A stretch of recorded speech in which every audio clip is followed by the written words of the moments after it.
Cleophas wa wach ni gigi duto te Kenya ka wan gi institutions wan gi migepe mag sirkal moromo cheko ni Kenya beringo maber.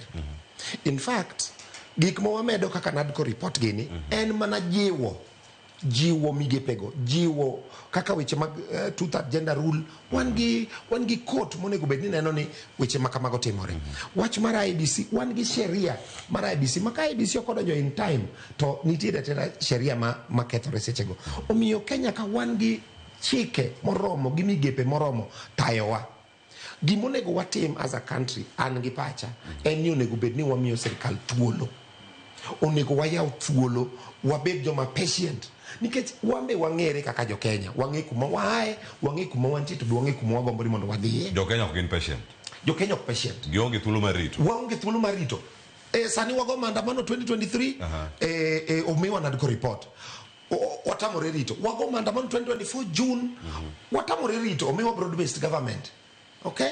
Wago maandamano kendo 2025 sani koro intergenerational conclave. Surely serikali biro tiyo karango. Erokamano. Yeah. To nadwa ni monda awacho acha matin kadwa ni katieko point nano endo ni kani neno ginene mane timore nyoro, maandamano mane timore nyoro, koro no lor town kabisa. Koro ineno kuma maandamano nitie. Ineno kama maandamano no check mana malo yo we got.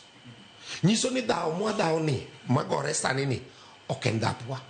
Nikech ang'o Turkana onge Gen Z, to Kajiado onge Gen Z, to Kisumo waonge Gen Z kata Migori, to Gen Z mana malo koni gini magiwinjo lit kabisa gima timore maloyo Gen Z mamoko because ne onge maandamano lodwa kata Kajiado. Okay, Kitengela to town, Kitengela to Nairobi okanyal wuoye. To kata mana Kericho onge Gen Z. Omiyo wang'i churu maber kendo wang'i uru kwatang. Mogik